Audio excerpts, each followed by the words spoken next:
Sadit Aponte Coronado y es presidenta de la Junta Transitoria del Ilustre Colegio de Abogados de Piura.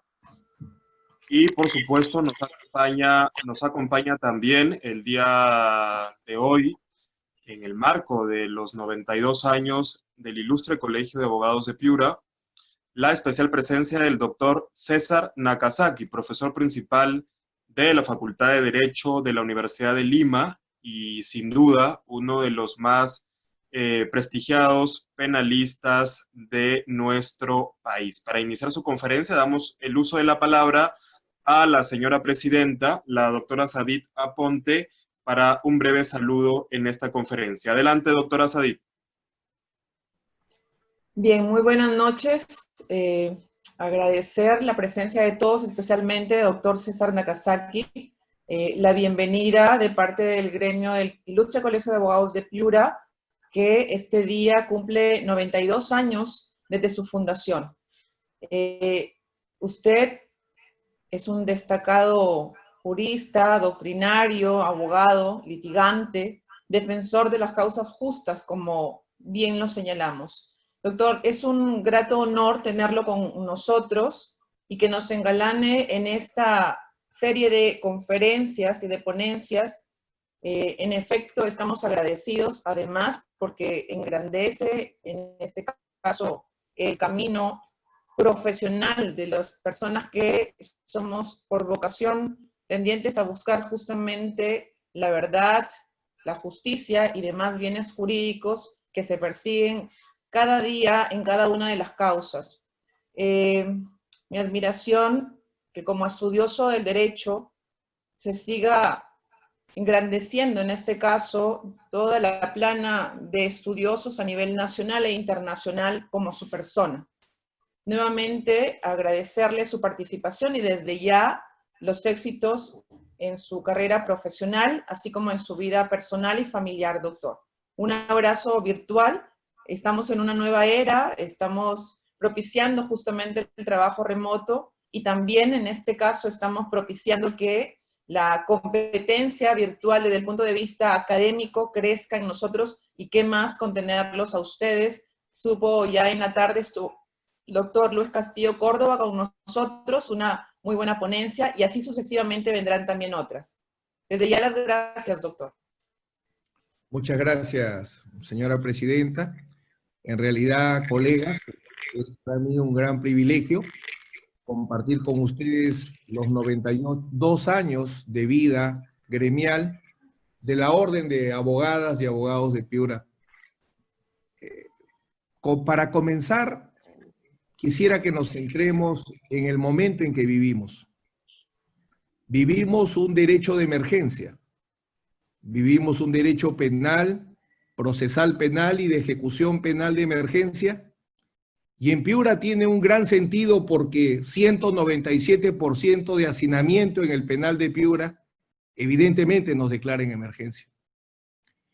Y que pueda hablarle a la comunidad jurídica piurana en una situación de emergencia me obliga necesariamente a remontarme a mis inicios como abogado.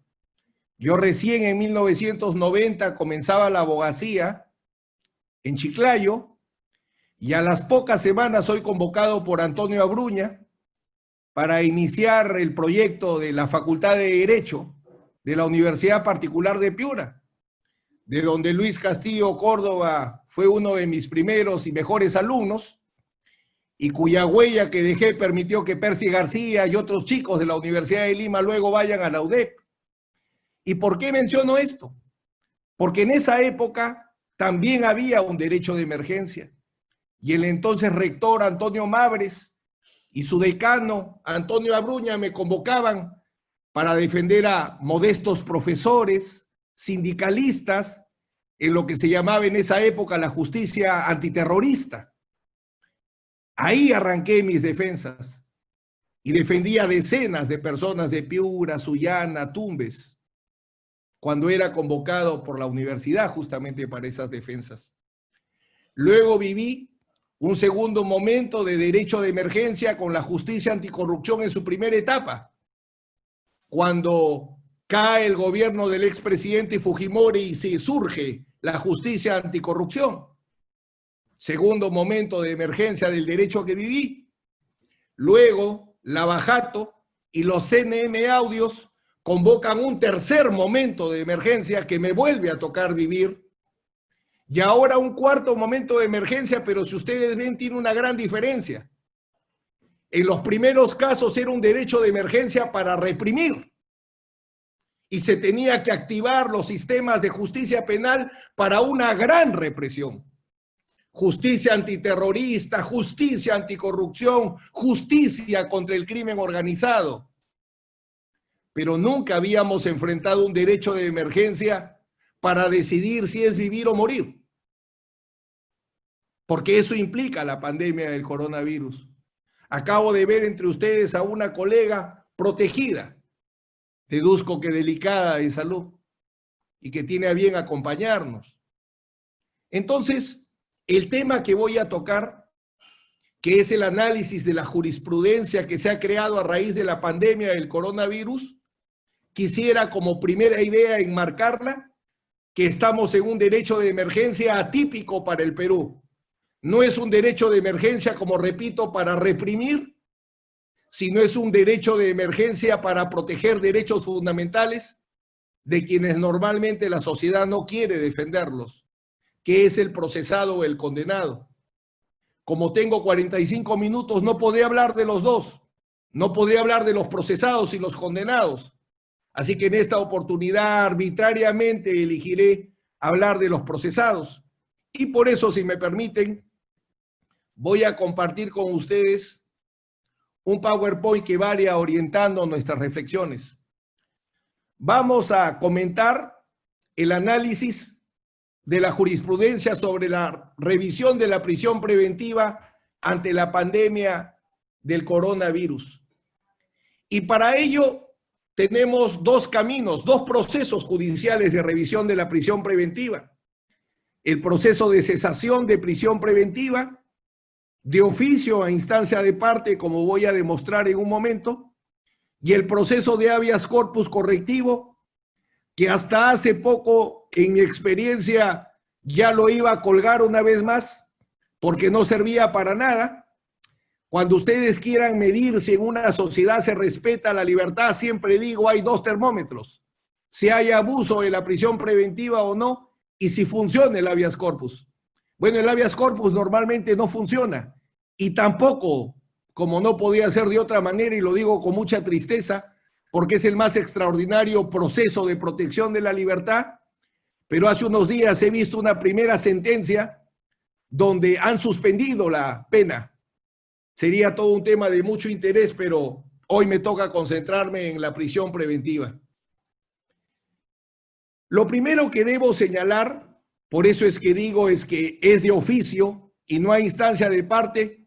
Lo primero que debo analizar es si existe un procedimiento de revisión de la prisión preventiva por la pandemia del coronavirus creado con la Directiva de Medidas Urgentes con motivo de la pandemia del COVID-19, que hace semanas la Corte Suprema ha ordenado y que hasta ahora prácticamente ningún juez de la República lo aplica. Podemos demostrar por qué. Nació fracasado, y nació fracasado porque el juez solo puede actuar si el INPE le da información.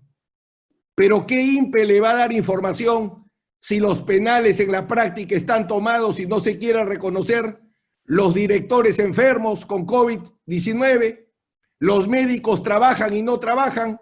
Entonces, si van a esperar a que salga algún informe del INPE, tendrán que esperar seguramente primero la cura del coronavirus, porque jamás va a llegar la información del INPE. Una pregunta muy concreta: ¿a cuántos internos las cárceles del Perú pueden garantizarles un aislamiento social obligatorio como exige el MINSA? ¿A cuántos?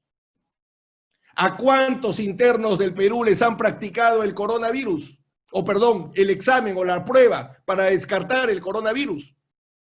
¿A cuántos internos de alto riesgo, enfermos o ancianos, se les garantiza un tratamiento o una prevención adecuada? Si esas preguntas gruesas no las responde el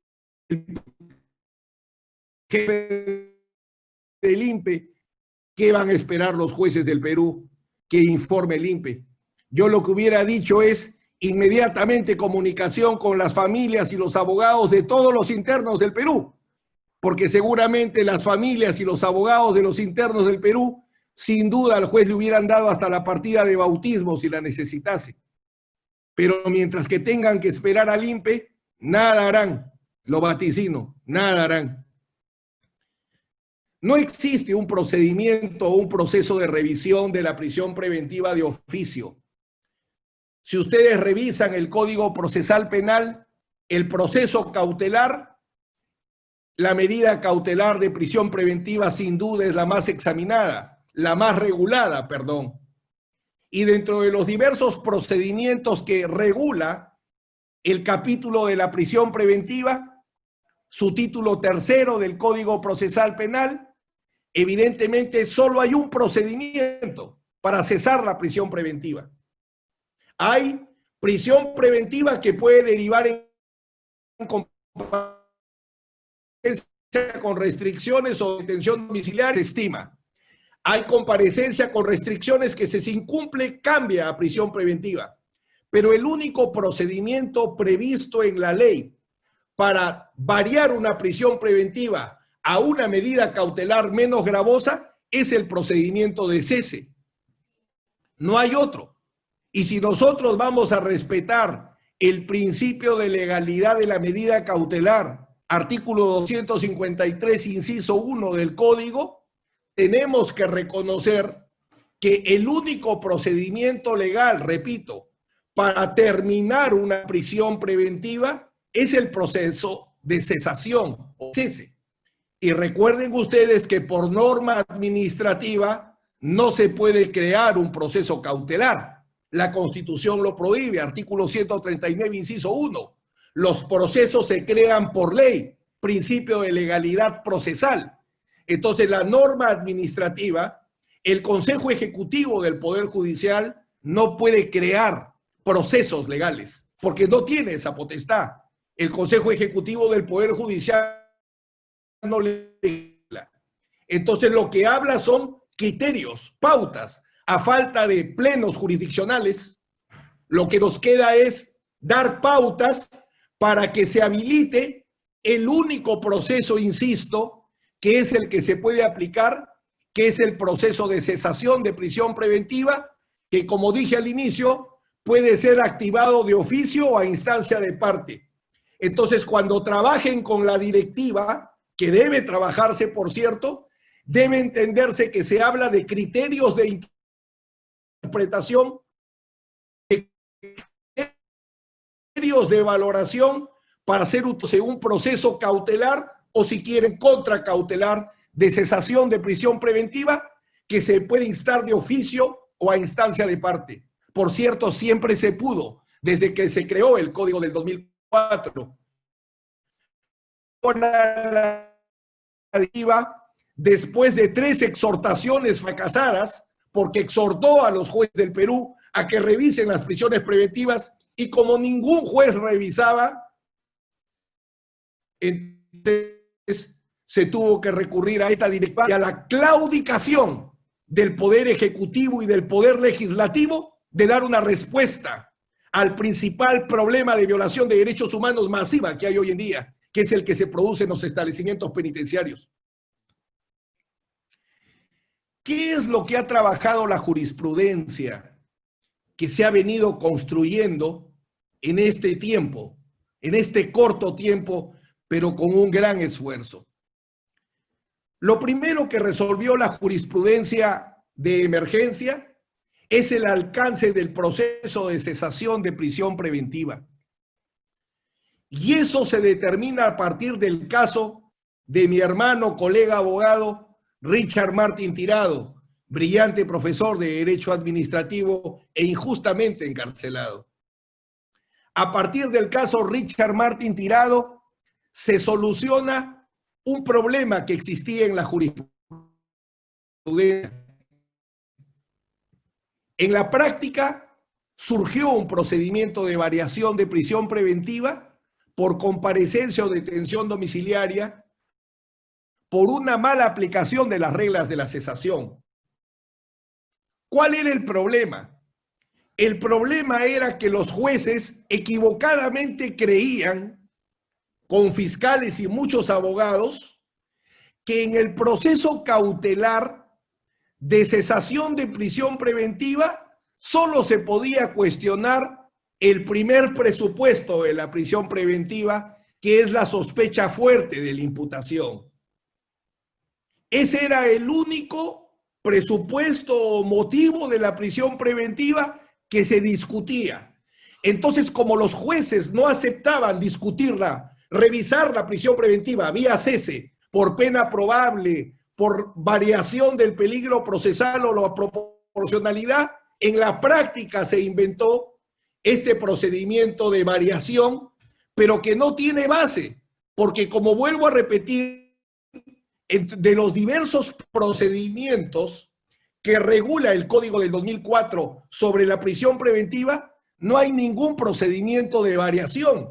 La variación es una característica, es un principio de la parte general del proceso cautelar, pero no es una vía procesal. La vía procesal, insisto una vez más, es la cesación. Entonces, el primer problema se había reducido ilegalmente, por cierto, el alcance o el objeto del procedimiento de cesación de prisión preventiva. Y el otro problema que había, fruto del anterior, es que solo se podía variar o solo se aceptaba un procedimiento de cese, se acompañaban nuevos elementos de convicción. Y eso, insisto, jamás fue sostenido por la Corte Suprema. La casación Piura, este tema, cuando trata el caso de la cesación de prisión preventiva, lo que hace es el problema que plantea. Y el problema que se le plantea en aquella oportunidad era una discusión del primer presupuesto.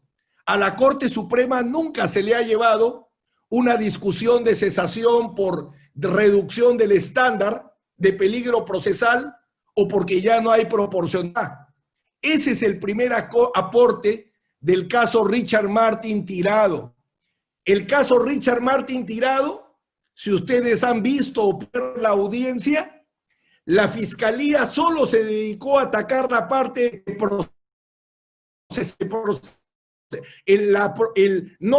la procedencia, no atacaba el mérito, no me discutía las enfermedades, ni siquiera su gravedad, me atacaba duramente diciendo no se puede aceptar una discusión de peligro procesal o de pérdida de proporcionalidad, y el juez correctamente, Chávez Tamariz, haciendo una lectura correcta de las casaciones, aplicó algo que era sencillo. El 283, si varían los motivos de la prisión preventiva, el legislador utiliza el término motivos. Si varían o se modifican los motivos de la prisión preventiva, y los motivos de la prisión preventiva son 4: la sospecha fuerte de la imputación, la pena probable, la sospecha del peligro procesal y la proporcionalidad. Cualquiera de los motivos que varíe justifica, habilita la vía de la cesación. Así se entendió en el caso de Richard Martin Tirado y ahora es pacífico en la jurisprudencia de los casos COVID.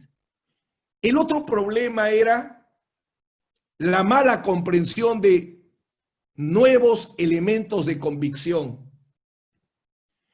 Y aquí pongo como ejemplo el caso de Edwin Oviedo Pichotito, la excarcelación que logró en este tiempo. 3 excarcelaciones, 3 colegas abogados, lo cual para mí es un gran honor, y reflexionarlo con abogados.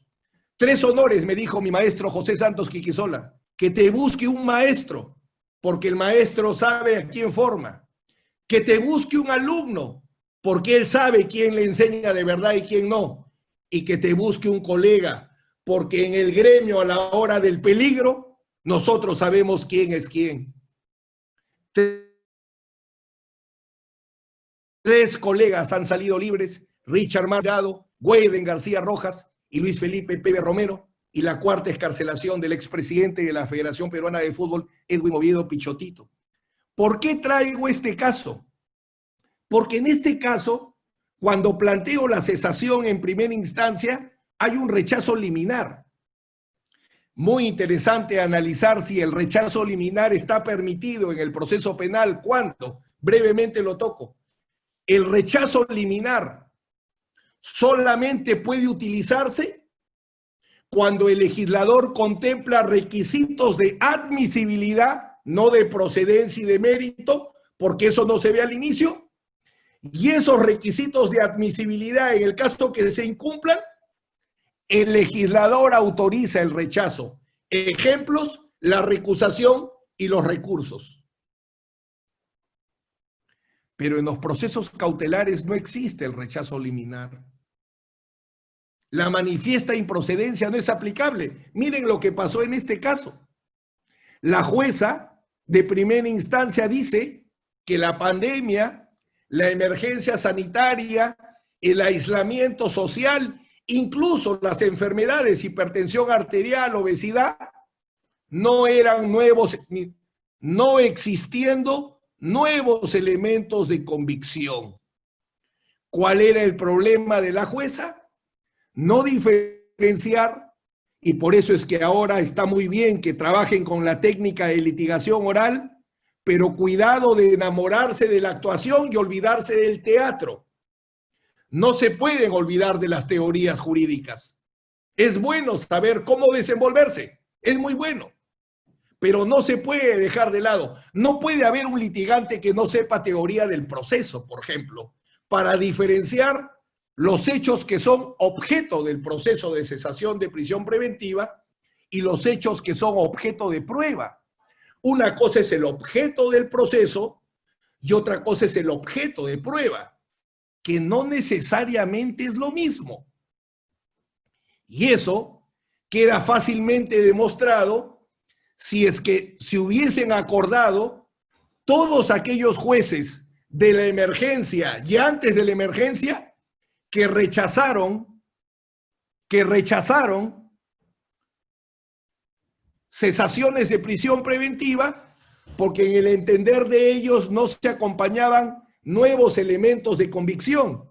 Y la respuesta estaba en el artículo 156, porque para aplicar correctamente la cesación, para establecer correctamente la procedencia o improcedencia de la cesación, tenemos que trabajar el 283 de la mano con el 156, que nos dice lo siguiente: no todos los hechos que son objeto del proceso son objeto de prueba. No todo hecho que se necesita establecer para poder aplicar el derecho es incorporado con la prueba. Los hechos controvertidos sí tienen que ser probados. Pero y los hechos que no son controvertidos, el fiscal, por ejemplo, dice: yo no controvierto, no contradigo que el señor tenga lupus, la exalcaldesa Susana Villarán. Lo que yo afirmo es que no es una enfermedad grave. Entonces, ¿tendremos que probar la enfermedad? No, porque el fiscal no contradice la enfermedad. Debo decirles que en todos los casos que he intervenido hasta ahora, 4 resueltos y uno que espero se resuelva favorablemente también, que es el quinto, en ninguno de mis casos la fiscalía ha contradicho la enfermedad, lo cual le agradezco porque al menos es el mínimo gesto humanitario y honesto que pueden tener. No discute la enfermedad. Los hechos establecidos por el derecho tampoco tienen que ser objeto de prueba. Los hechos establecidos por sentencia con efecto de cosa juzgada no tienen que ser objeto de prueba. Las máximas de la experiencia, las leyes naturales, los hechos públicos y los hechos notorios. De todos los hechos posibles que pueden formar el objeto del proceso, solo uno se prueba, que son los hechos controvertidos. Por eso es un absurdo reducir la cesación a que ¿dónde están tus nuevos elementos de convicción? Siempre y cuando haya hechos que se postulen y hechos que se contradigan. Por eso no puede haber rechazo liminar. Porque ¿qué pasa si el fiscal conviene en los hechos?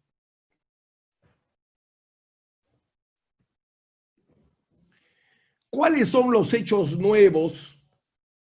Los hechos que no están en el auto de prisión preventiva, todos estos son hechos nuevos, pueden ser hechos preexistentes, solamente basta que se trate de hechos que no fueron objeto del auto de prisión preventiva. ¿Cuáles son esos hechos nuevos que disminuyen el peligro procesal y que desaparecen la proporcionalidad? La pandemia de coronavirus es un hecho establecido por el derecho. El estado de emergencia sanitaria es un hecho establecido por el derecho. El hacinamiento de los establecimientos penitenciarios como causa de emergencia del sistema sanitario, dolorosamente digo, desde el 2017, es un hecho establecido por el derecho. La comorbilidad o enfermedades del paciente preso es un hecho objeto de prueba, siempre y cuando lo contradiga la fiscalía. Si el paciente interno es de alto riesgo al contagio del coronavirus por la comorbilidad, es un hecho establecido por el derecho. La imposibilidad del INPE de garantizar aislamiento social obligatorio en las condiciones que exige el Ministerio de Salud es un hecho establecido por el derecho. Y la emergencia del sistema de salud nacional es un hecho establecido por el derecho. En conclusión, el único hecho que es objeto de prueba en un proceso de revisión de prisión preventiva de oficio o a instancia de parte son las enfermedades. Todos los otros hechos están establecidos por el derecho y si no les gusta la categoría son hechos públicos o notorios. Pero repito, en esta emergencia, en este día a día que puede ser vida o muerte, los únicos hechos que se tienen que probar, porque si uno pide informes, uno pide información es porque tiene algo que probar, ¿no es cierto? Si no, ¿para qué se pide información en un proceso? El único hecho que se tiene que probar es la enfermedad o comorbilidad del paciente interno en un penal, insisto, siempre y cuando la fiscalía lo contradiga, porque si no tampoco es objeto de prueba, sino solo de valoración. Entonces los motivos de la prisión preventiva, que todos estos hechos nuevos, todo lo que implica el elemento contextual, pandemia de coronavirus y emergencia sanitaria, un elemento contextual como los delitos de lesa humanidad que se caracterizan por un elemento contextual, el elemento contextual o el conjunto de hechos que forman el elemento contextual, lo que atacan es el peligro procesal y la proporcionalidad. Ahí es donde tenemos que centrarnos. Pequeñas demostraciones.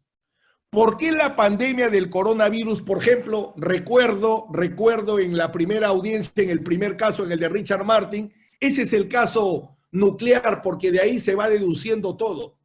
En el caso de Richard Martin, en un momento el fiscal argumenta y dice, no deben aceptar porque eso que habla que podrían contagiarse de coronavirus es un peligro abstracto, es un peligro remoto, es un hecho lejano. Perdónenme, la pandemia del coronavirus es un hecho que no establece la defensa.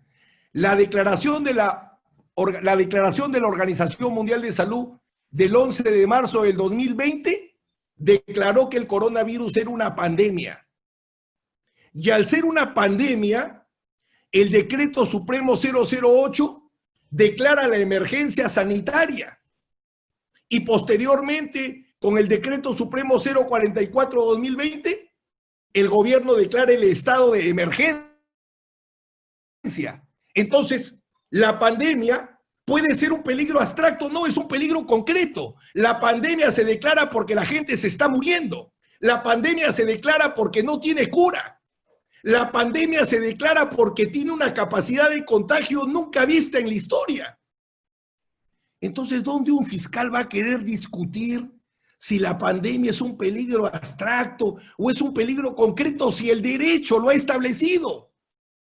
Porque en los estados de emergencia sanitaria, mis queridos colegas, en los estados de emergencia sanitaria, en los estados de emergencia antiterroristas, el poder del policía, del militar, era el que marcaba la pauta. ¿Quién es terrorista? ¿Quién no es terrorista? Etcétera. Pero en un estado de emergencia sanitaria, el órgano rector, la fuente de derecho más importante, proviene de los organismos internacionales y nacionales, que son los que están a cargo de enfrentar la pandemia.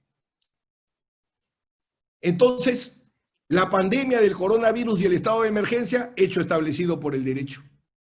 El hacinamiento como estado, como causa de un estado de emergencia, el sistema penitenciario. Amigos, en una palabra, el penal de Piura, Río Seco, si me he olvidado o no el nombre, puede garantizar un aislamiento social obligatorio. O sea, tendríamos que probarle al juez que en el penal de Piura ningún interno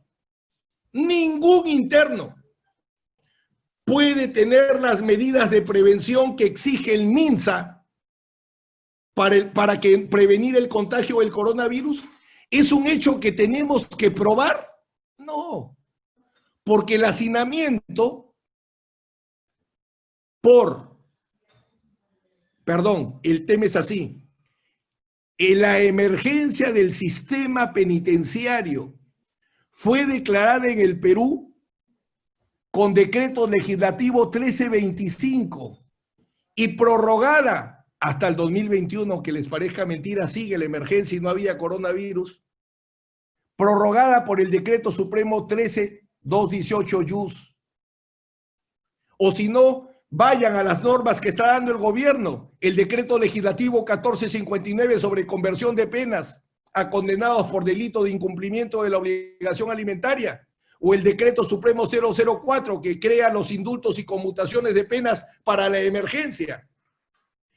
En la parte considerativa dice textual: en los establecimientos penitenciarios del Perú, los internos y los agentes penitenciarios sufren un grave riesgo de contagio al coronavirus, porque el hacinamiento no es otra cosa, conforme lo dice la Comisión Interamericana, una tortura.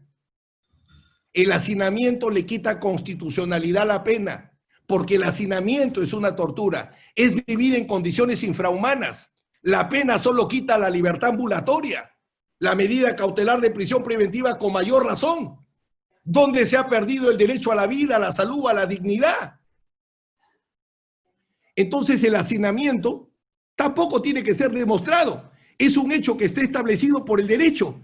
Y además es un hecho público, si no fuese suficiente, porque todos los informes de la Defensoría del Pueblo, desde el informe de adjuntía 006-2018 hasta el último informe sobre la situación de las personas privadas de la libertad frente al COVID-19, todos estos, los informes de Defensoría del Pueblo, los informes estadísticos del INPE, los oficios, el famoso oficio del INPE al Poder Judicial diciendo no puedo recibir más presos, o el reporte del Departamento de Estadística del INPE.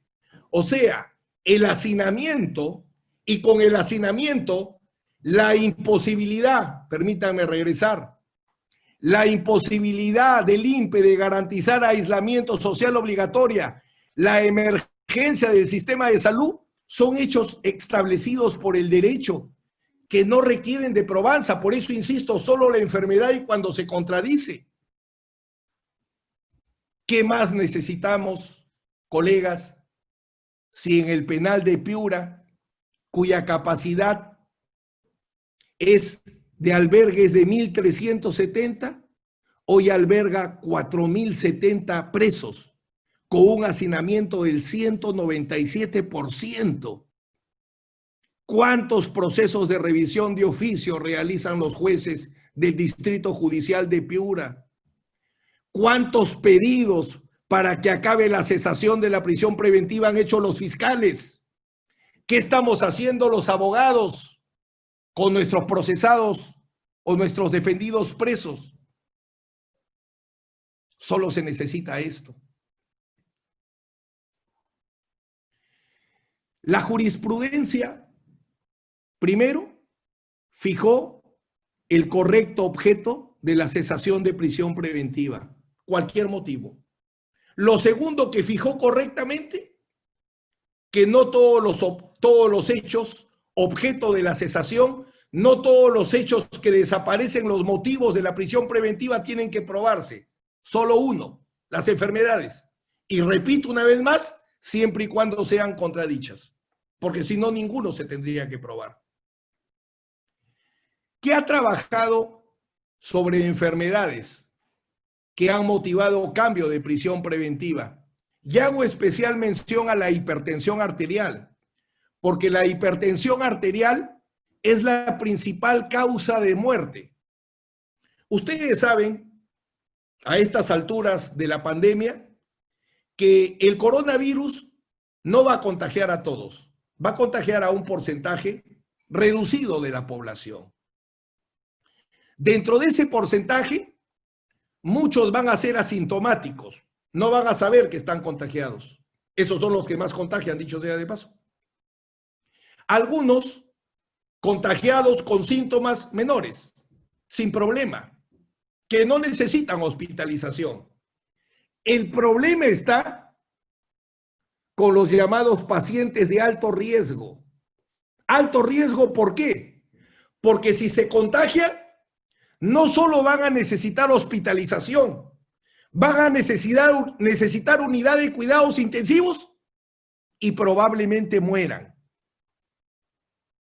Esos son los pacientes de alto riesgo cuyas enfermedades establecidas por la Organización Mundial de la Salud y recogidas por el Ministerio de Salud, lo que podríamos llamar las enfermedades típicas de alto riesgo o de peligro concreto en términos penales en caso de contagio del coronavirus. Especial mención a la hipertensión, que es la primera enfermedad de riesgo, la única, pero sí la primera. La mayoría de pacientes que han ido a UCI y han muerto es por hipertensión arterial.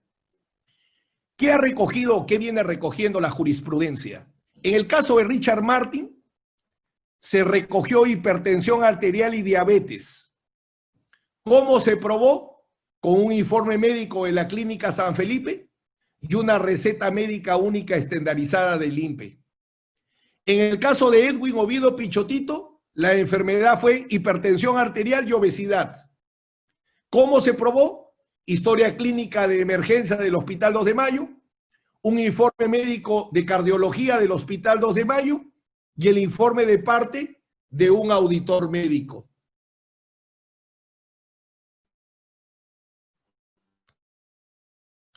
En el caso Susana Villar, ¿cuáles fueron las enfermedades? Hipertensión arterial y lupus. ¿Cómo se probó? Un informe médico de la Clínica San Felipe, una receta médica estandarizada del INPE. En el caso Jacinto Salinas Bedón, un caso vinculado a los cuellos blancos, ¿qué se dio? Hipertensión arterial y diabetes, un informe médico del INPE. Miren, es el primer informe médico del INPE que aparece. Yo no he conseguido ningún informe médico del INPE. Es una sana envidia que le tengo al fiscal José Domingo Pérez porque él es el que más informes ha conseguido del INPE, si no el único. En el caso de Luis Fernando Pérez Romero, hipertensión arterial, diabetes y obesidad. ¿Qué se trabajó? Una receta médica única estandarizada del INPE, un informe médico cardiológico que se logró con sangre, sudor y lágrimas y gestiones de la Defensoría del Pueblo, que ingrese el médico al penal, porque no había médico en el penal, y el médico verifica el diagnóstico. un informe de parte especializado en medicina legal y un informe médico de la clínica Mesón de Santé. Este caso de Luis, les he dicho que he dado cancelación.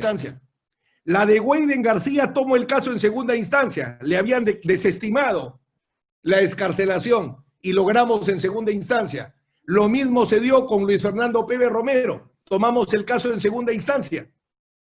Y el caso de Edwin Oviedo Pichotito, rechazo liminar en primera instancia y lo logramos revertir en segunda instancia. Y en el caso de justamente de Weiden García Rojas, las enfermedades fueron hipertensión arterial, arritmia cardíaca, obesidad. La prueba, informe médico de la Clínica Sana e informe de parte especializado en medicina legal. De todos los casos, hay más, por cierto, pero por tiempo trato esos casos. Casi todos han sido con documentos producidos por entes particulares y 2 por los médicos legistas.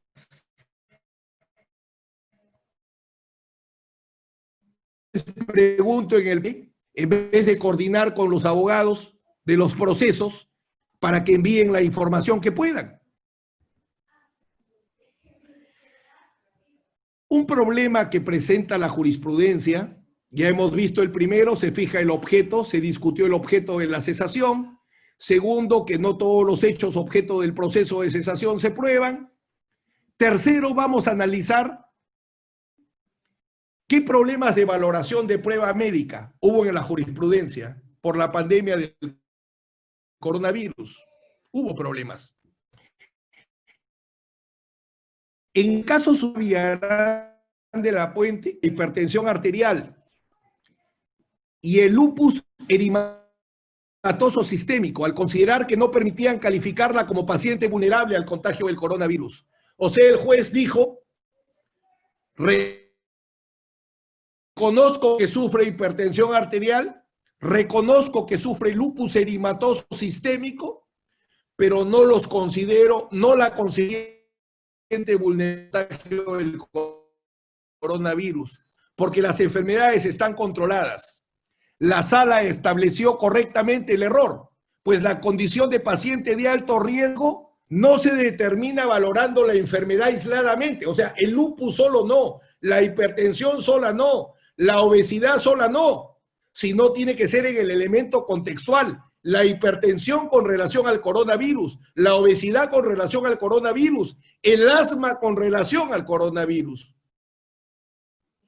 Lo que no consideró la sala en ese caso es que para establecer quién es paciente de alto riesgo, no hay que probarlo, hay que ir a la tabla del MINSA.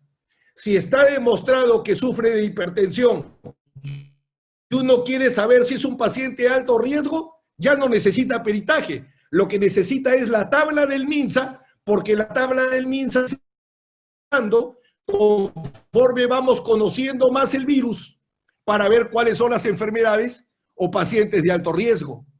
En el caso Weiden García se dio algo similar. El juez en primera instancia valoró negativamente la hipertensión arterial y la arritmia cardíaca. No las consideró enfermedades graves. El fiscal superior, incluso en la audiencia, cuestionó. Dijo que un informe de especialista en medicina legal no sirve, por ejemplo, para probar la hipertensión, que se necesitaba el diagnóstico de un cardiólogo y examinar al paciente. La sala valoró cuál es la especialidad en medicina legal. La especialidad en medicina legal la define el Colegio Médico. La especialidad de medicina legal es que un médico se especializa en poderle dar a los jueces y a los fiscales opiniones legales sobre los diversos problemas médicos que se le plantee. Por eso es que un médico experto en medicina legal opina de tanatología, de sexología, de psiquiatría criminal, etc. ¿Por qué? Porque el legista realiza un acto médico pericial. Este es el error de este excelente fiscal. Oliver Chávez, que yo le auguro un gran futuro de la academia, de la escuela de Trujillo. Lo que olvidó o no conocía era que hay diversos tipos de actos médicos. Acto médico curativo, que evidentemente requiere un diagnóstico para dar un tratamiento, pero hay actos médicos investigativos, hay actos médicos periciales, hay actos médicos activos, hay acto pericial, no requiere examinar necesariamente al peritado, depende del objeto del peritaje. El mejor ejemplo, ¿cuál es la pericia legal más famosa de toda la medicina legal? La autopsia psicológica, que es un acto médico psiquiátrico, donde hay una muerte violenta y no se sabe si ha sido suicidio u homicidio. Y para descartar el suicidio hay que reconstruir la personalidad que tenía la persona muerta, para saber si tenía personalidad suicida. ¿A qué paciente examinan ahí si está muerto? Entonces los actos médicos periciales no requieren del examen del perito, del periciado, y tampoco que el diagnóstico lo haya establecido el médico legista, porque se basa en el diagnóstico del médico tratante. Bueno, una serie de cosas que se podrían desarrollar ahí. Brevemente, para ir avanzando rápido, les decía que establecida la enfermedad, la condición de paciente de alto riesgo, ya le establece y les dice cuáles son las enfermedades de alto riesgo. Van a la Comisión Interamericana en la resolución número 1, les dice cuáles son las personas vulnerables. Lo mismo el Ministerio de Salud y el Colegio Médico.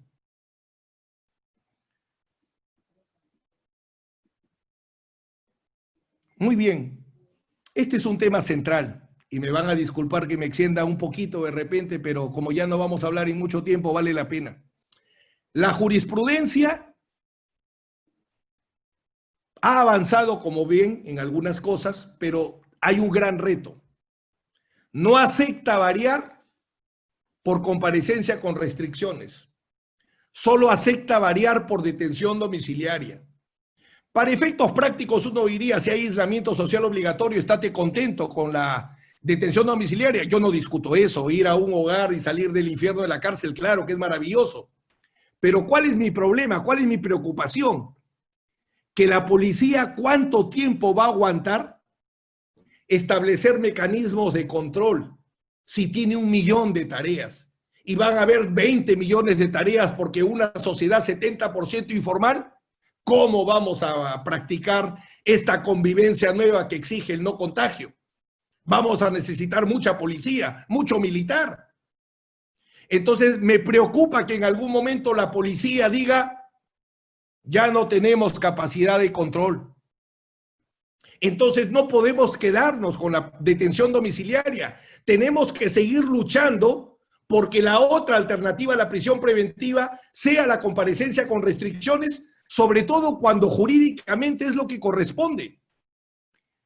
¿Cuáles son los presupuestos de la detención domiciliaria? El primero, que existan los presupuestos de la prisión preventiva. Solo si existen los presupuestos de la prisión preventiva y hay una razón humanitaria, cambio la prisión preventiva por detención domiciliaria, porque ya no es una modalidad de la comparecencia con restricciones como era con el Código del 91, sino es la alternativa a la prisión preventiva por razones humanitarias y la neutralización de peligro especial. Entonces, el problema está acá, que para que exista detención domiciliaria tiene que haber sospecha fuerte todavía de peligro procesal. Solo donde hay sospecha fuerte de peligro procesal cabría una detención domiciliaria. En el caso de Richard Martin, miren qué interesante. El juez dice, convengo con la defensa que ya no hay la misma intensidad del peligro procesal, porque evidentemente ha cambiado con la emergencia sanitaria. Pero no le voy a dar comparecencia con restricciones, sino le voy a dar detención domiciliaria, porque voy a flexibilizar la detención domiciliaria para negarle la comparecencia con restricciones porque es un caso de criminalidad organizada. Y así por el estilo, otro juez, recuerdo el juez Sánchez Balbuena, en el caso de Luis Pepe Romero, también reconoce que se disminuye el peligro procesal, sin embargo, se decantan por la detención domiciliaria y alguna otra jurisprudencia, pero el grueso de la jurisprudencia COVID sigue partiendo que hay un peligro procesal en nivel de sospecha fuerte, y eso vamos a ver rápidamente si es correcto o no. Se trata de verificar si los efectos de la emergencia sanitaria por la pandemia del coronavirus permiten disminuir un nivel de sospecha, porque recuerden que la prisión preventiva necesita sospecha fuerte de peligro procesal. Por tanto, si se baja a sospecha suficiente de peligro procesal, ya no habría la detención domiciliaria que requiere los presupuestos de la prisión preventiva. Habría comparecencia con restricciones.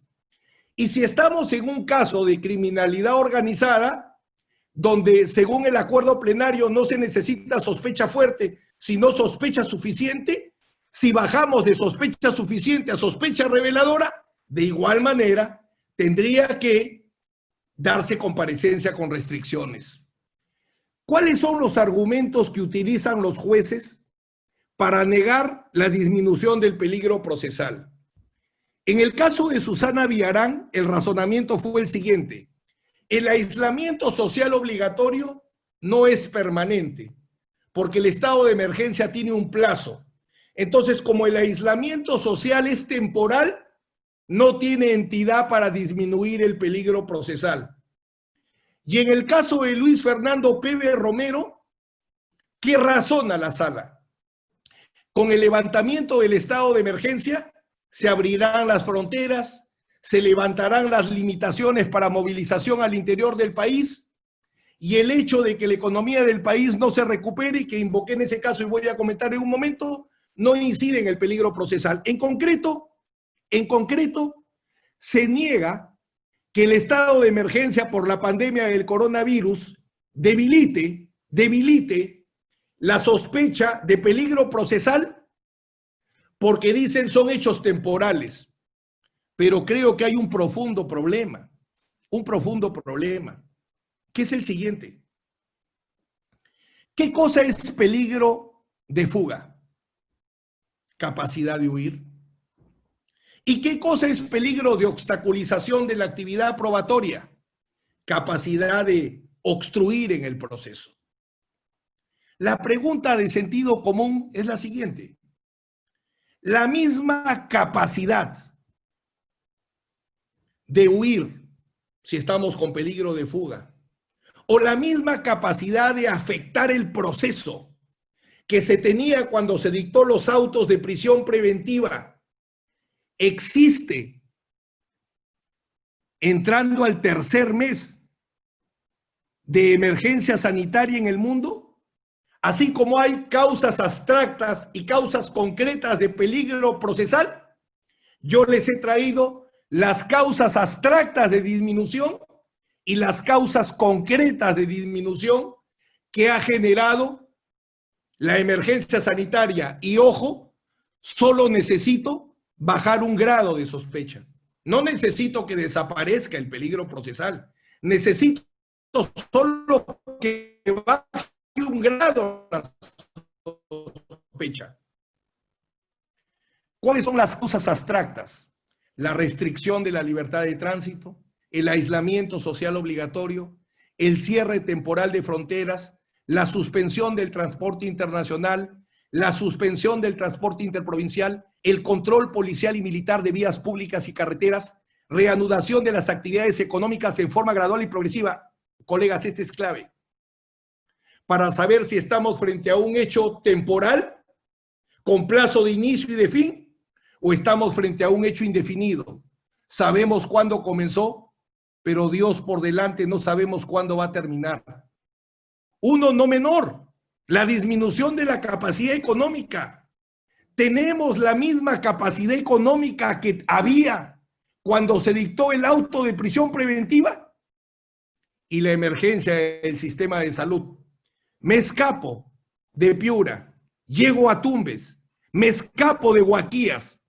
Si me da, soy hipertenso y me da contagio del coronavirus, ¿quién me atiende en Huaquías? Avanzo más y llego a Machala. ¿Quién me atiende en Machala? Avanzo un poco más y llego a Guayaquil. ¿Quién me atiende en Guayaquil? Amigos, los ingresos de los trabajadores peruanos se han reducido en 48%. En los niveles A y B la reducción fue del 40%. Y habrá una pérdida aproximada de 3.5 millones de empleos cuando salgamos de la emergencia sanitaria. Se han perdido 1.2 de trabajo en lo que va de año. El 41% de la población se ha quedado sin trabajo y el 65% ha perdido o ha sufrido una reducción de sus ingresos.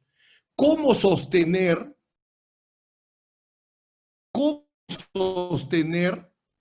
que no ha variado el estándar? Es insostenible. Yo sostengo que es insostenible. Acá está este cuadro que es muy valioso, vean. Dicen que el Perú se va a arreglar en 4 meses. Dicho sea de paso, los litigantes no estamos todavía en ninguna. Hemos comenzado la fase 1 de mayo. Los únicos abogados que estarían autorizados son los vinculados a las empresas. ¿Y la fase 2 cuándo va a ser? ¿La fase 3 cuándo va a ser? ¿La fase 4 cuándo va a ser? ¿Cuándo puedo viajar a Piura? ¿Cuándo puedo ir a Piura nuevamente? Es insostenible afirmar que son hechos temporales, son hechos indefinidos. ¿Y cuáles son las causas de disminución concretas? Les he hablado de las abstractas. Para que se pierda capacidad de huir, para que se pierda capacidad de obstaculizar el riesgo a la vida y la salud por comorbilidad al ser un paciente de alto riesgo, o simplemente la necesidad de aislamiento social. ¿En cuántos lugares de Piura ustedes podrían estar protegidos fuera de su casa? Cualquier piurano que salga de su casa podrá tener otro ambiente donde protegerse. ¿Podrán ustedes prescindir de la protección y el apoyo de su familia? ¿Cuántos? ¿Cuántos internos que salgan de penales podrían no tener estos riesgos o estas necesidades? Definitivamente, la emergencia sanitaria disminuye el peligro procesal. Disminuye el peligro procesal. Y la mejor demostración que disminuye el peligro está en la directiva. La directiva dada por la Corte Suprema en la regla 4 establece criterios para valorar el peligro procesal. Las enfermedades disminuyen el peligro procesal porque desaparece la proporcionalidad. Ahí César San Martín ha hecho una extraordinaria creación. Él vincula enfermedad con peligro procesal y con proporcionalidad. Entonces, en este momento, querer desconocer que la pandemia y la emergencia sanitaria afecta por lo menos en un grado la sospecha de peligro procesal, no solo es ilegal, sino que nos lleva a ese camino de saturar la detención domiciliaria. Algunos precedentes que reconocen esto ya, la Sala Penal Especial Suprema en el caso Gutiérrez Peve reconoce la disminución del peligro procesal. La Sala Penal de la Corte Superior de Justicia Especializada, recuerden que la Corte Nacional es especializada en corrupción y especializada en crimen organizado. La especializada en crimen organizado, en el caso Rocío Córdoba Vela, reconoce que se disminuye el peligro procesal. Las directivas que les he dicho, las conferencias virtuales de San Martín, y algún par de casos que les señalo, uno de la Audiencia Provincial de Barcelona y uno de la Audiencia Provincial de Pontevedra, donde analizan cómo la pandemia evidentemente afecta el peligro procesal. Y para ir terminando, este criterio de pertenencia a una organización criminal neutraliza lo que he dicho, no, porque una cosa es la organización criminal para la imputación y otra cosa es la organización criminal para el peligro procesal. Para la imputación, sospecha fuerte que existió una organización criminal y que fui miembro. Pero para el peligro procesal, tiene que establecerse en el grado de sospecha fuerte o sospecha suficiente que la organización criminal sigue existiendo coetáneamente al proceso y a la prisión preventiva. Y como sigue coexistiendo, sigue funcionando, pone en peligro porque aumenta la capacidad de huir o la capacidad de dañar el proceso del imputado, lo cual evidentemente en el 98% de los casos no se da. Concluyo diciendo lo siguiente: la jurisprudencia ha avanzado, sí, ha avanzado, pero el gran reto de la jurisprudencia son dos: supervelocidad, que hasta ahora no tiene, eso lo señalo como una crítica institucional al sistema, y en el caso concreto de los jueces que sí están en la hora de los jueces, son poquitos, pero están, creo que está pendiente todavía dar como alternativa a la excarcelación no solo la detención domiciliaria, sino también la comparecencia con restricciones como planteo. Muchas gracias por su atención y si lo tiene a bien la presidenta y el moderador, podría contestar algunas preguntas si así lo estiman necesario. Gracias. Muchísimas gracias, doctor, por su brillante exposición. Saludar también la participación de los más de 300 personas que se han conectado a esta conferencia, entre abogados, estudiantes. Permíteme traer mi cargador. Sí, doctor. Si no se me va la batería, que me voy. Continúa, Jonathan, perdón por la interrupción. Gracias.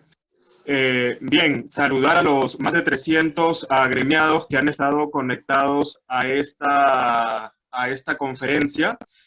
Recordarles, antes de pasar a las preguntas, que dejándonos sus nombres, su correo electrónico y su registro ICAP tendrán acceso a la certificación gratuita que brindará el colegio. Hay una inquietud, la abogada Evelyn Saavedra pregunta, dice, aprovechando el tema de prisión preventiva y la promulgación de la Ley de Protección Policial, ¿considera acertado la prohibición de la aplicación de detención preliminar y prisión preventiva en los efectivos policiales? ¿Se puede hablar de blindaje policial con la promulgación de esta ley? Pregunta la participante Evelyn Saavedra. Gracias por la pregunta. Cuando una persona está jorobada, ¿qué hacemos? ¿Le curamos la joroba o le hacemos una camisa con joroba? ¿Por qué digo esto? Si los jueces y los fiscales actuaran correctamente, en una buena investigación preliminar establecen si hay legítima defensa o establecen si hay en el cumplimiento de un deber de función y no debería abrirse proceso.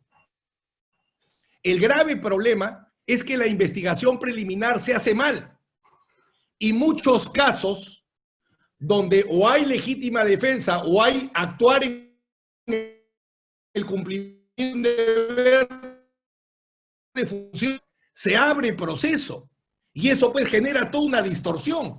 Por eso es que se ha tenido que recurrir a este mecanismo donde se apertura proceso prohibiendo estas medidas cautelares, que dicho sea de paso no es nuevo. En la legislación antiterrorista se tenía que abrir, primero era una orden abrir proceso y luego se tenía que abrir con prisión preventiva.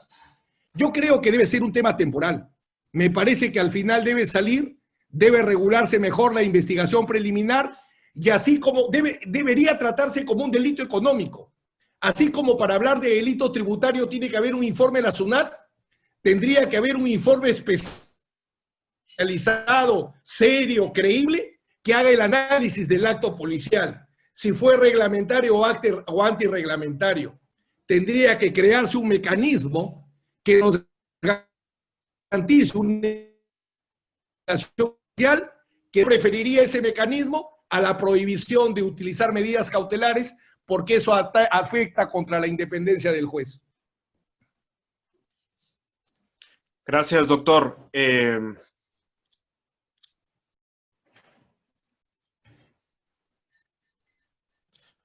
Hola, ¿me escuchan?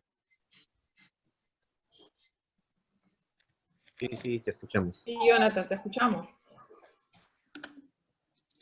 La participación el día de hoy del doctor Juan Carlos Checley Soria, expresidente de la Corte Superior de Justicia de Piura, que también ha seguido la conferencia y que está enviando sus saludos en este momento. Bueno, entre las muchas preguntas que tenemos, la verdad que con más de 300 agremiados y público en general. Jonathan, permíteme Jonathan, disculpa que te interrumpa, permíteme saludar al doctor porque además fue mi profesor en la universidad, así que le mando un fuerte abrazo. Eso no sabe mucha gente, pero el doctor fue mi profesor en la universidad. Qué bien, ahí está entonces el saludo para el doctor Juan Carlos Checley. María Salazar pregunta, en el caso de Keiko Fujimori, ¿cómo se puede entender el supuesto de peligro de fuga por pertenencia a una organización criminal si un partido político no es considerado como tal? Pregunta la usuario María Salazar. Lo primero que quiero dejar constancia es que no fue un caso de jurisprudencia de coronavirus. Keiko Fujimori sale porque los jueces analizan el peligro procesal por una apelación presentada varios tiempo antes de la pandemia. Hay una pequeña mención al final, pero muy genérica, muy genérica. Es un gran debate si los partidos políticos pueden ser o no organizaciones criminales. Yo sostengo que sí, pueden llegar a serlo. Tienen los ejemplos de España, donde ha habido condenas. O sea, acuérdense que hay dos tipos de organización criminal. La que nace con un objeto criminal, una organización criminal de sicarios, pero hay personas jurídicas de derecho público, de derecho privado, que nacen con fines legales y se tuercen en el camino. Si la sanción debe ser penal, administrativa, porque no solo es el partido, es la colectividad política y no solo son los dirigentes, sino también son los electores, bueno, ese es todo un tema, un debate que se tendrá que dar más adelante, ¿no? Pero en el caso en abstracto, una organización criminal, perdón, un partido político puede ser organización criminal, en abstracto sí, puede convertirse. Si la solución debe ser una consecuencia accesoria penal como hay ahora, o debe ser una sanción administrativa, sobre todo no por la dirigencia, sino por la colectividad política, sí creo que es un tema que requiere un gran debate y una gran discusión, ¿no? Sobre el cual no he tomado partido todavía. Gracias, doctor Nakazaki. La participante Daniela Campoverde Facio pregunta, en esta situación de emergencia sanitaria, una persona con orden de captura por prisión preventiva, que se encuentra como no habido, ¿podría solicitar el cese de la prisión preventiva sustentada en la pandemia? Esa es una gran pregunta. La primera cesación que planteé en la emergencia me la rechazaron de plano por ese argumento justamente. Me dijeron que un prófugo es una persona libre. Cuando le expliqué eso a mis clientes, me dejó. Ya no soy su abogado ahora. No comprendió él eso con su familia. Amigos, amigas, la libertad no es una cuestión física. ¿Un psicótico que camina desnudo por la calle es un hombre libre? No, porque no tiene conciencia. La libertad, el Tribunal Constitucional, mi tesis fue la definición del bien jurídico, yo definí la libertad, por eso me demoré 3 años en hacer mi tesis. La libertad es la posibilidad de realización del ser humano. Y concretamente la libertad individual o libertad personal, que es la que se afecta con la prisión preventiva, en una de sus manifestaciones, libertad de locomoción, es la capacidad de actuar conforme decido. Si el prófugo estuviera libre, ¿por qué no está en su casa? ¿Y por qué no trabaja? Si es libre. El prófugo es una persona que físicamente no está presa, no porque es libre, sino por los defectos del sistema. Porque no lo capturan. Pero no es libre. No es libre. No es libre. Entonces, considero que es inconstitucional negar la atención porque los criterios de emergencia es que el juez de emergencia resuelva todo caso de afectación de la libertad. Entonces, sostener que un prófugo es libre Es tan absurdo que lo planteo con un argumento si alguien no ha quedado convencido. ¿La prescripción de la pena para quién es? ¿Para el que está preso o para el que está prófugo? La prescripción de la pena no opera cuando estoy en la cárcel, pues. La prescripción de la pena opera cuando no estoy en la cárcel. Entonces, ¿por qué reconocerle la prescripción de la pena a un hombre que está libre, que es feliz? Porque no es libre, pues. Es elemental, es elemental. Para mí es una excusa que han buscado para tener poco trabajo. O en todo caso, un concepto equivocado de libertad, ¿no? La libertad es jurídica, no es física. Esa es mi respuesta, Jonathan. Bien, muchas gracias, doctor. Gracias también a todos los que nos han seguido. Doctora Sadik está también presente, la presidenta. No sé si tenga algunas palabras finales, doctora.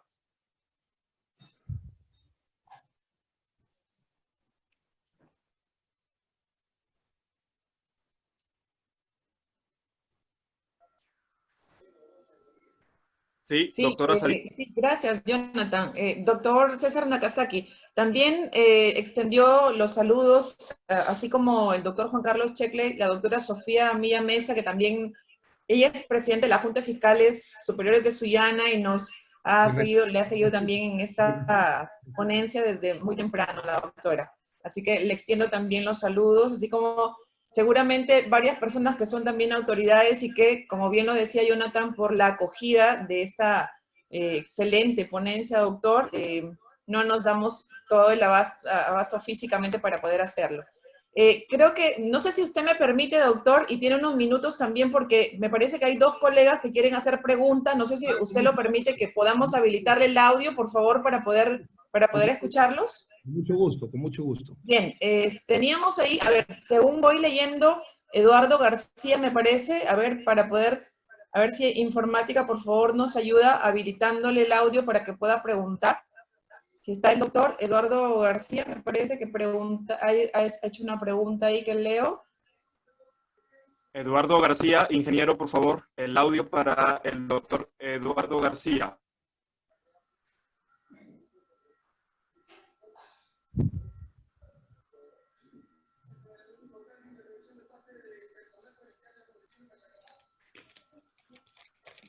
¿Se ubicó? Si no, yo creo que leemos la pregunta, si es que no lo tenemos. Lo tenemos. ¿Otra persona? ¿Otra persona, doctora Sadik? Sí. A ver.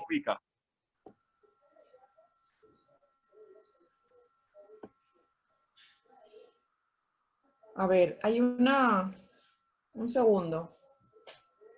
Voy a leer en todo caso lo que él dice, a ver si es que... Claro, con toda confianza, doctora. El derecho camina mansamente tras la realidad. Primero acontece la realidad, luego acontece el derecho, como lo señala el doctor César San Martín en el artículo 255, que establece la facultad oficiosa de revisar prisiones preventivas.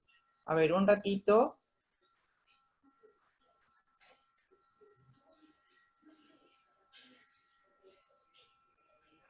Bueno, hace referencia también a la necesidad de hacer revisiones periódicas, o sea que cada cierto tiempo los jueces tienen que ver el cuaderno de prisión preventiva y evaluar si ésta se mantiene. Y esa referencia, en este caso me parece, se refiere a esa necesidad que pueda existir de una revisión periódica de oficio, como de algún modo también lo señaló usted, ¿no? Seguramente eso merecerá algún comentario suyo. Por supuesto. Yo creo que la clave está acá en recordar quién es el garante de la libertad de un procesado, quién es el garante de la vida, de la salud de un preso. Es más, yo soy muy crítico y voy más allá de lo que plantea Gonzalo del Río, que es quien recoge ese tema correcto del control de los plazos. Creo que hay un requisito, un presupuesto de la prisión preventiva que todos hemos olvidado, y yo el primero. Para dictar prisión preventiva hay que verificar si el imputado está sano, o hay que verificar si está enfermo, y el INPE va a poder garantizarle un tratamiento médico, porque la prisión preventiva no le tiene que tocar la B de la vida ni la S de la salud. Entonces tendría que verificarse que esté sano o que su enfermedad pueda ser debidamente tratada. Y así no hubiéramos sido ciegos y yo el primero frente al hacinamiento. Si los penales están hacinados, ¿cuál es el presupuesto constitucional más allá de nuestra necesidad de seguridad para que la gente vaya a la cárcel? Si esto lo hubiéramos discutido hace cuántos años, hubiéramos cambiado el sistema penitenciario, pero lo dejamos. Y yo el primero. Nunca se me hubiera ocurrido discutir el hacinamiento o la condición de salud para discutir un tema de audiencia y prisión preventiva. Yo hoy día creo que es un crasísimo error, es mortal no discutir ese tema. Entonces, el garante de la vida y la salud es el juez. Si el juez dice a una persona que se tiene que tratar como inocente, a pesar que yo te tengo que tratar como inocente, y ojo que el derecho a la presunción de inocencia es un derecho humano, por la condición de persona, no porque se lo reconozca la Constitución.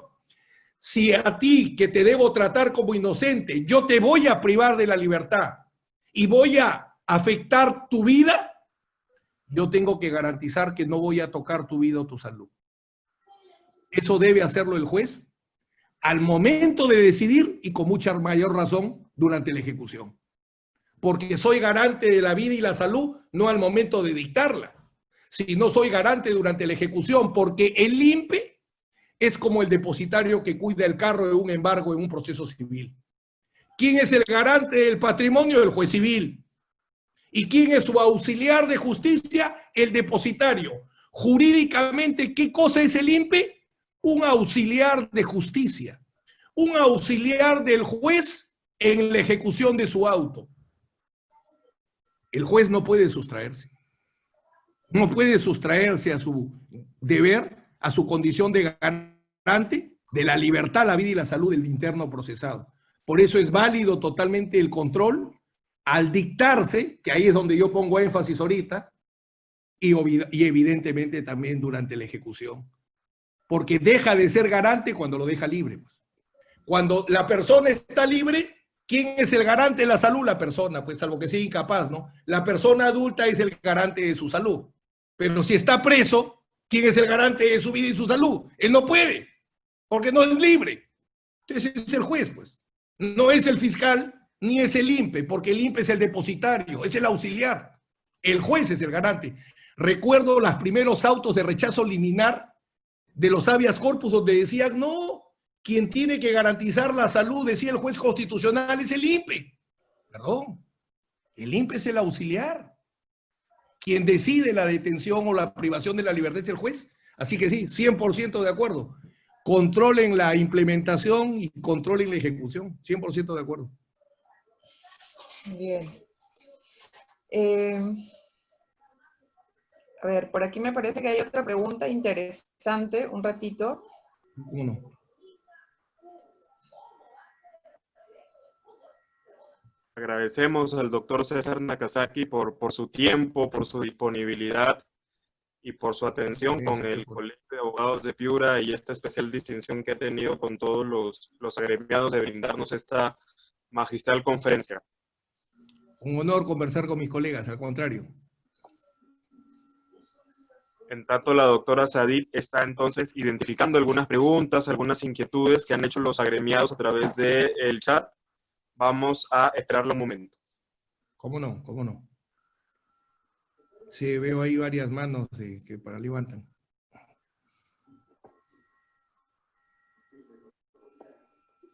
Ahí la doctora, la colega Rosy Gamarra, la veo que está levantando la mano. Sí, a ver, Michael, si por favor nos ayudas, está el doctor, a ver, alcanzo a ver al doctor Julio Ruiz Arias, quiere hacer una pregunta, está con la mano levantada. La verdad es que podemos avanzar dándole pase al doctor para que formule su interrogante, por favor, Michael, si nos ayudas. Bien, doctor Julio Ruiz, ¿nos escucha? Doctor, buenas noches. Doctor Julio Ruiz Arias, ¿nos escucha? Tengo audio. Sí, doctor, tiene audio, ya puede dirigir su pregunta. Parece que tiene desactivado su micro. Sí, doctor Julio, active su micro, ya está habilitado.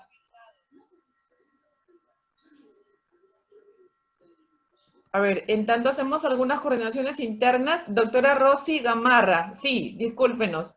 Queríamos respetar el orden, pero ahí vamos, ahí vamos. Muchísimas gracias. Muy buenas noches, doctor César Nakazaki, desde Cusco. Un saludo cordial. Usted acá tiene muchos seguidores y bueno, siempre estamos atentos de las actividades judiciales que usted realiza. Dos preguntas, aprovechando el pánico, como se dice, doctor. La primera está referida a qué sucede cuando nosotros solicitamos una cesación de prisión preventiva respecto de un interno que no tiene un antecedente de enfermedad alguna. Está sano, es joven y no hay antecedente alguno. Mi otra pregunta sería, ¿qué pasa si es que yo solicito la cesación y en este caso utilizo o acredito una enfermedad que no está descrita, como usted ha referido, en el catálogo de estas enfermedades del MINSA que tienen directa relación con el COVID? Por favor. Gracias, doctor Nakazaki. No, gracias también. Ese es un tema que voy a tratar en los próximos días, que tengo que responder, que he quedado ahí debiendo una conferencia, excarcelación o genocidio. Hay tres niveles de protección de la salud que hay que darle al interno. Un primer círculo duro, un núcleo duro, los pacientes de alto riesgo por enfermedades frente al contagio COVID, que es lo que hemos conversado. Ese es un primer núcleo duro.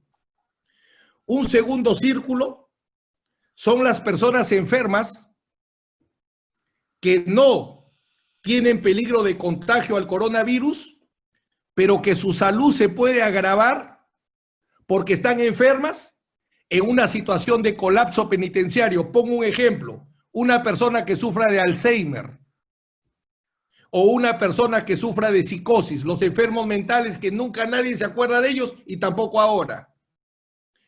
¿Qué hace esa persona que sufre de Alzheimer? No se limpia. ¿Qué hace el psicótico que no tiene atención en el penal? Está sucio. No deberían sufrir de coronavirus, pero se ensucian. Yo tengo un interno, un defendido, que no tiene fuerza muscular, para todo el día tirado, echado. Todo el día.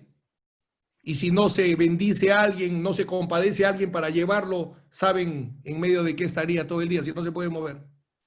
Entonces hay un segundo nivel de enfermedades que no son típicas, pero que el coronavirus también afecta su salud. Y hay un tercer nivel que para mí, bueno, es el más difícil, creo que nunca se va a verificar, quizás mañana, algún día, y es que la persona que está sana y entra a un penal hacinado, peor, ojo, hay emergencia sanitaria, emergencia penitenciaria y emergencia del sistema de salud. O sea, 3 emergencias tenemos que enfrentar en el Perú. La sanitaria por la pandemia, la penitenciaria, quienes que tenemos que ver con el quehacer de los penales, y el colapso del sistema de salud. Entonces, el solo hacinamiento, dice la Comisión Interamericana, ya convierte la pena en inhumana. Pero ese sería un tercer nivel que, para ser realista, no lo veo. Ahora, ¿no? Claro, si es lo único que tengo, yo reclamaría. O sea, ¿cómo plantearía mi caso? Hacinamiento, Comisión Interamericana. Si estoy sano, tengo derecho a no enfermarme, ¿no? Tengo derecho a ir a un ambiente humano, no infrahumano. Pero como va la hora de los jueces, es un poco difícil, ¿no? Pero jurídicamente es lo que yo plantearía. Yo analizaría estos 3 niveles. Enfermedades típicas, enfermedades que no son típicas, pero podrían agravarse por el hacinamiento, y la sola condición del hacinamiento, que me va a hacer perder la salud. Yo entro sano y termino tuberculoso. Si yo sé que me van a dar tuberculosis porque yo sé que voy a comer mal, no me pueden encarcelar, pues. O sea, hay que ver que la prisión preventiva solo quita la libertad ambulatoria, nada más. No debe quitar nada más. Pero bueno, eso es difícil en este tiempo, ¿no? Yo creo que con avanzar más con los pacientes de alto riesgo haríamos mucho, porque en realidad la gran pregunta sería que deben salir 10,000 o 15,000 personas. Pero ¿habrá el tiempo, habrá las condiciones? Es difícil. Por eso es que el derecho siempre es disciplina, el deber ser, ¿no? Partimos de la realidad para establecer cómo debe ser, no cómo es, ¿no? Sí, doctor César, leyendo un poco algunas preguntas y también aprovechando, fíjese lo siguiente. Hace poco se conversaba con el director del penal de Piura y él hacía referencia a una situación de una serie de carencias al punto que incluso pareciera que el establecimiento penitenciario de Piura, Río Seco, estaría próximo a entrar en un estado de emergencia. Las carencias son muchas, entre otras por el tema de seguridad que el personal del INPE en cuanto al número, me parece que es menos del 40% que ahora tiene y que hace incluso 2 turnos para una población que supera los 4.000 internos. Carencias de alimentos, porque en este caso no solamente ha reducido el número de abastecedores, de proveedores, sino además de personas que puedan preparar los alimentos o incluso personas que puedan acudir a las celdas y a cada uno de los pabellones porque no pueden salir de las celdas o de los pabellones los internos. Carencias médicas, porque hacía referencia a la atención de un médico o a lo mucho 2, si hasta un externo llega de buena voluntad, arriesgándose obviamente también a contagiarse, y me parece que 2, a lo mucho 3 personas asistenciales en salud, para, repito, una población que supera los 4.000, en este caso, internos. Y, entre otras carencias, esta serie de falencias que él expresaba con mucho pesar, porque es como la desesperación que le agobia de decir no sé qué más hacer, esta situación no se ha reunido todavía en un informe oficial como, por ejemplo, el que normalmente hace la adjuntía de la Defensoría del Pueblo, aunque sé que la Defensoría del Pueblo ha recogido parte de esa información. Pero, ¿de qué manera, estratégicamente hablando, se podría obtener esta información o en todo caso considerar este relato del director del INPE para que eso sume a aquellos informes que, digamos, que formarían parte de un expediente o de un pedido de excarcelación, de cesación de prisión preventiva o de variación de medida coercitiva, ¿no? Porque considero que tiene una importancia suficiente como para que él mismo diga, este establecimiento definitivamente no brinda las condiciones para este interno que está contagiado, o no brinda las condiciones en absoluto para que el interno que tú patrocinas no se contagie, ¿no? De cualquier edad que sea. Gracias. Mire, señora presidenta, lo dije al comienzo. De todos los hechos, pandemia de coronavirus, emergencia sanitaria, hacinamiento, enfermedades, imposibilidad de cumplir el aislamiento social obligatorio y colapso del sistema de salud, de todas solo se prueba una, la enfermedad. Todas las demás no necesitan probarse. 197% es el hacinamiento del penal de Piura. Ese hecho es oficial, es público. ¿Qué significa? Que a ningún interno se le puede garantizar aislamiento social obligatorio, a ninguno. Entonces, el problema ya no es el diagnóstico. No necesito la información, sino qué mecanismos. ¿Yo qué haría? En Lima existe, desde hace muchos años, un juzgado de turno permanente de 24 horas al día para encarcelar. Yo desafío a que haya un sistema de 24 horas al día para escarcelar. Uno. Y hay el sistema. Segundo, ¿qué haría? Establecería comunicación electrónica o telefónica con todos los abogados defensores de los procesados presos de cada juzgado. Y si puedo, con sus familias. Y a ellos les daría un plazo rápido.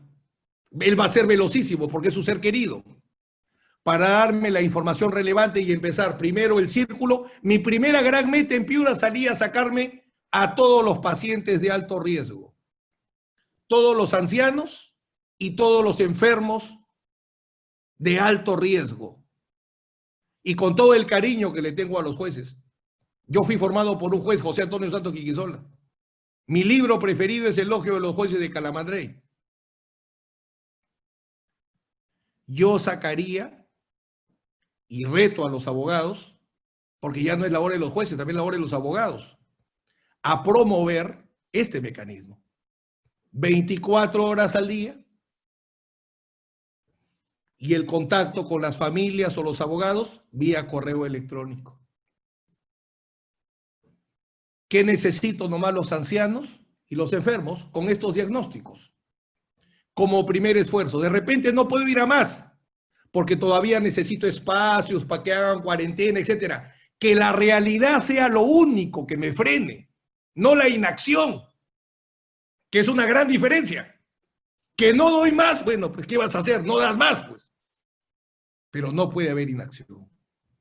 Yo no acepto que haya inacción. Inacción no puede haber.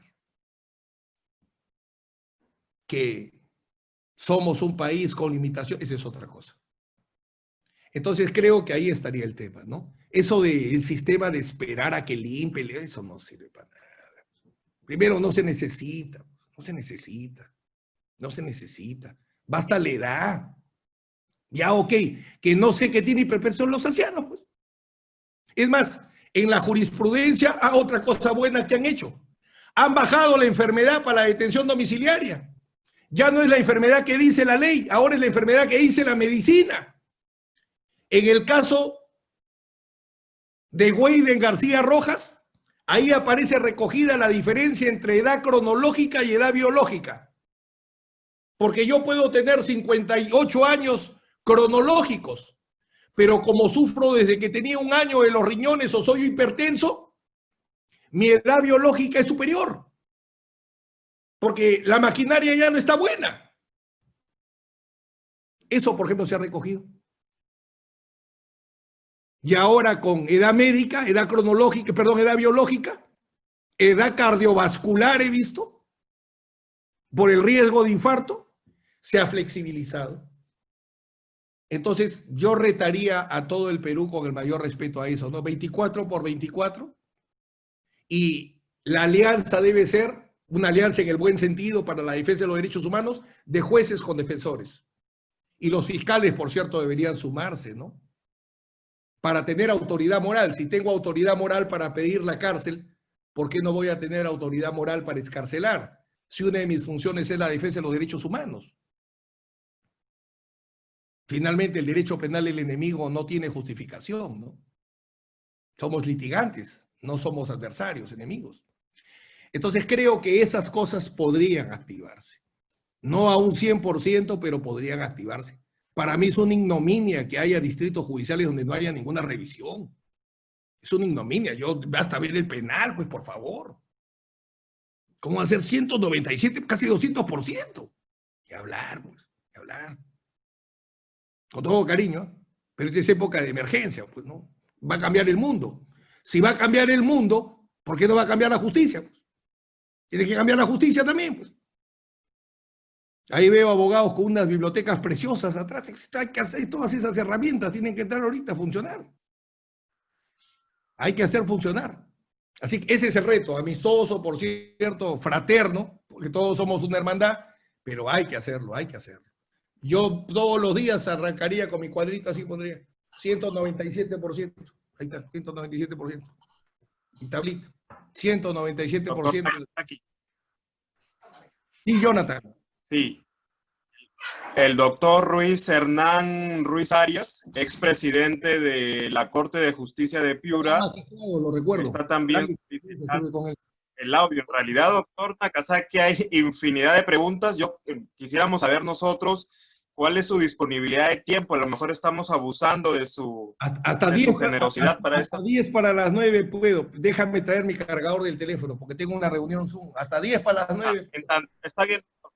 Sí, perfecto. En tanto le damos el audio, ingeniero, por favor, al doctor Ruiz Hernán Ruiz Arias, por favor, que está solicitando el audio. Ingeniero, si lo ubicamos, al doctor Hernán Ruiz Arias, expresidente de la Corte de Justicia de Piura, quien está también conectado a esta conferencia del doctor César Nakasaki. Gracias, Jonathan. A usted, y felicitaciones al colegio. Gracias y al colegio de abogados que preside en este momento la doctora Ponte. Y mis grandes felicitaciones al doctor Nakasaki por tan importantísima ilustración que nos está dando. Yo quisiera, en primer lugar, agradecerle al doctor por toda la defensa que me hizo cuando me encontraba procesado en la OMBA por una injusta atribución que se me hacía. Gracias, doctor Nakazaki. En segundo lugar, quisiera decirle qué derechos fundamentales del debido, qué garantías del debido proceso se estaría violando cuando un órgano jurisdiccional en forma evidente no ha cumplido con los plazos para resolver una cesación de prisión preventiva y lo hace después de 2 meses y declara fundada la cesación, pero cuando van a excarcelar al interno, un día antes había salido en cajón en ataúd. Esto es un acto repugnante que a mí me dolió mucho. Yo quisiera escuchar a usted sus reflexiones de maestro que está ligado a esta lucha de buscar la libertad a los internos y hacer valer los derechos fundamentales. Quisiera que me diga para ilustrarme un poco más y a la audiencia. Gracias, doctor. Primero sus palabras. Yo siempre recordaré su actuación honesta y correcta cuando lo conocí integrando una sala en Tumbes. Así que lo conocí como un juez honesto y por eso estuve para servirlo cuando se necesitó. Lo que usted pregunta es muy duro, pero es verdad, y lo digo con claridad. Así como yo sostengo que el peor estafador podría ser el abogado, porque el abogado tiene toda la capacidad para cumplir la ley, una gran ventaja sobre el defendido que no sabe nada y si lo engaña es un estafador, igual. Un juez es garante de la vida y la salud de las personas. Y el delito por omisión impropia, la figura de la omisión impropia, puede responsabilizar a muchos magistrados. Quien tiene que proteger la vida y la salud de un preso es el juez. Él es garante. Y si el juez, teniendo la capacidad para cumplir, porque lo único que lo podría salvar es la falta de capacidad individual de acción, que no tenga capacidad de cumplir con el deber de garantía, porque el sistema no se lo permite, le dio un infarto, bueno, lo que sea. Pero si un juez tiene la capacidad individual de acción para cumplir su deber de garantía y sabe que no lo cumple, porque el dolo, recuerden el caso Utopía, el dolo no solo es matar queriendo, sino matar sabiendo también. Pero es igual. Si yo sé que soy garante, sé que soy garante. Sé que tengo deber de garantía, sé que tengo deber de garantía. Sé que lo estoy incumpliendo, sé que lo estoy incumpliendo. Sé que puedo cumplirlo, sé que puedo cumplirlo. Sé que si no lo cumplo se muere, lo sé. Es homicidio doloso por omisión impropia. Salvo que, como repito, haya una imposibilidad, una incapacidad para cumplir con el deber de garantía, ¿no? Pero si se dan todas esas condiciones, es evidente que sí. Por eso es que Zaffaroni, yo no he querido utilizar los términos de Zaffaroni, de genocidio, todo, porque acá no estamos para quemar la pradera, ¿no? Respondo porque usted me pregunta. Yo iría fundamentalmente a hacerlos trabajar, ¿no? Por eso mi reto de 24 horas, deberían las 24 horas trabajar y debería darse esas conexiones. Ya habrá tiempo para establecer sanciones. Ya habrá tiempo, porque yo particularmente creo que no van a excarcelar. Así como estoy seguro que ningún preso va a ir a UCI. ¿Ustedes creen que un preso del penal de Piura va a ir a UCI? ¿En Piura? No, pues, no vamos a ir. No, nadie va a ir a UCI, pues. Y no porque seamos desgraciados nosotros, sino porque ¿cuántas unidades de cuidados intensivos tenemos, pues? ¿No? Entonces, yo le diría, está muy bien hacer los análisis respecto a responsabilidad penal, pero no es la hora. Con todo cariño le digo, no es la hora. Pese a que tiene razón, pero no es la hora. Ahorita va bien la hora de empujar, animar a la gente. Tienen que sacar con un hacinamiento de 197%, sáquense 20 a la semana, pues por lo menos, ¿no? Así lleguen a 100 y 100 no sea nada, ¿no? Porque sacar 500 no va a ser nada. Pero bueno, es lo que haría, ¿no? Yo moriría en la lucha, no moriría en la acción, inacción, perdón. Yo creo que ahí está la diferencia. Una cosa es imposibilidad y otra cosa es inacción. Yo tendría que salir de la inacción a como dé lugar. Y preguntarle al INPE y esperar la respuesta, eso no, con todo respeto, esa no es la solución. Eso no es imposibilidad, eso es indolencia. Bien, doctor. Tenemos por aquí otra pregunta del juez Juan José Albán Parra. Él comenta lo siguiente, dice el juez, muy respetable la exposición del doctor Nakazaki, bueno, pero es su punto de vista como abogado, menciona. Hay situaciones en que muchos jueces hemos intentado solucionar, pero lamentablemente el INPE ha puesto muchas trabas para la ejecución de libertades.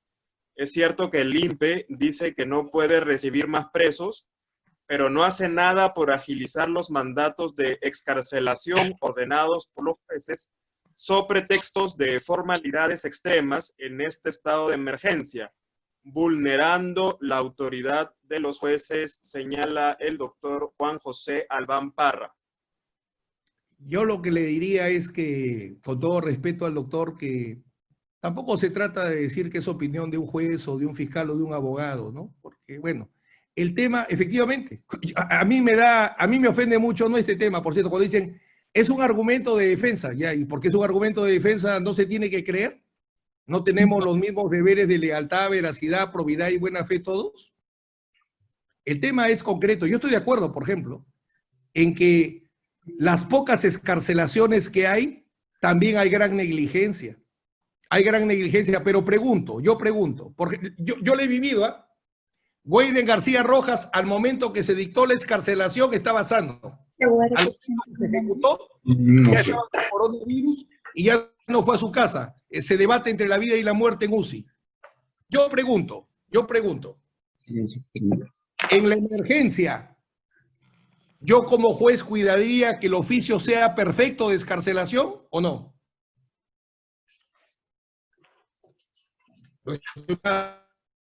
De repente, no puedo ver el oficio.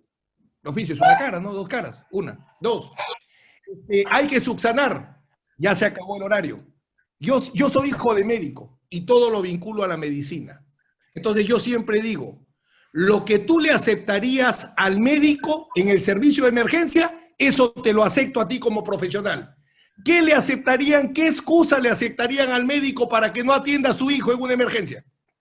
¿Qué excusa le aceptarían ustedes? Ninguna, ¿no es cierto? Lo matan. Entonces no hay excusas, salvo que no me dé más el alma. Por ejemplo, la Defensoría del Pueblo arrancó muy bien, se ha calambrado, se ha cansado. Yo públicamente, ¿cuántas veces he convocado? Ok, no tienen tiempo para nada, perfecto, no se puede más, pero hay 25 excarcelaciones, ¿por qué no pueden ser violentas? El caso de Susana Villarán, porque tiene 8 nombres la pobre. ¿Había alguna duda que se trataba de la misma persona? ¿Alguien podía dudar? No, de repente no es ella, puede ser otra. Si tengo una duda, ¿no puedo agarrar un teléfono? Entonces, por cierto, lo que sí marco es que no hay un solo culpable. Somos una cadena de culpables. Y evidentemente el defensor también es culpable. Esto no es plantear que el juez es el culpable, el fiscal es el culpable, el abogado es el culpable, la familia es el culpable, el delincuente es el culpable porque ¿para qué cometió un delito? No se trata de buscar culpables. Lo que se trata es, si nosotros entendemos que la prisión hoy es inconstitucional para un grupo de personas, por lo menos las excarcelaciones, en eso le doy totalmente la razón al señor juez, las excarcelaciones deberían ser perfectas. Y las excarcelaciones terminan una semana y no les hablo de factores indebidos que también se cruzan en algunas excarcelaciones, ¿no? Para dar informes respecto a si están adecuados o no los domicilios, ¿no? Totalmente de acuerdo. Las excarcelaciones son muy pocas, deberían ser perfectas, ¿no? Y no lo son. No lo son, las excarcelaciones demoran. Por eso es que yo sigo luchando porque no sea solo detención domiciliaria, sino comparecencia con restricciones que sería más fácil de ejecutar. Por eso es que hay que seguir dando esa pelea, a mi modo de ver, ¿no?